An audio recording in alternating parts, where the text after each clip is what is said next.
Well, have you ever felt like you're just having more bad days than good? Yeah, if you think you've lost your happiness, think again. Coming up next, we're going to meet the guy who wants to help you find your happiness. Welcome back, everyone. You know, a lot of people say when life gives you lemons, make lemonade. But what if you feel like life is giving you more lemons than anyone else? I think we've all been maybe to those times in our lives. How do you find your happiness? Well, this guy may know because he wrote a book about it called Finding Your Happiness. John Polish joining us this morning. He's an author and really speaking from what's inside your heart, because you have been in that place, and it's through writing this book, through the process, that you were able to find your happiness. Let's take us back, though. How did you lose your happiness? It's a funny question. I've actually spent my entire life searching for it, but it was in 2009 when my only child, my daughter Abigail, was born with trisomy 18, which is a genetic disorder, which is terminal. So we found out a couple days before she was born that she wasn't going to survive. And she lived for 42 hours.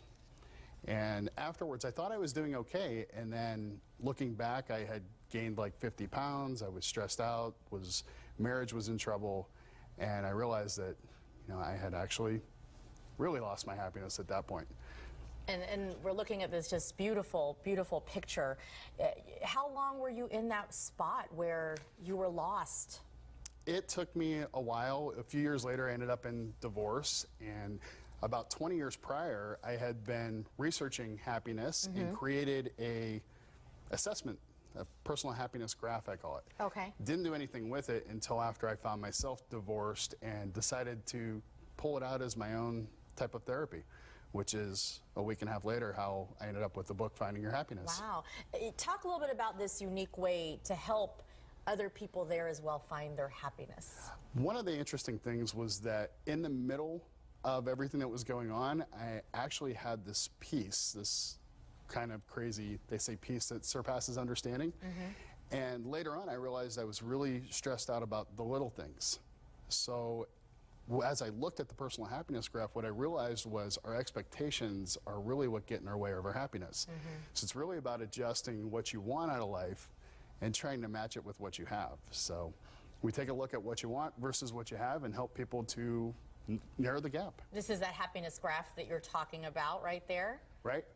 And I'm sure you have to read the book, obviously, or maybe learn from John himself to understand the graph. It is possible. I mean, that's what we want to tell people. There's hope out there if you've been down on the dumps and hit rock bottom.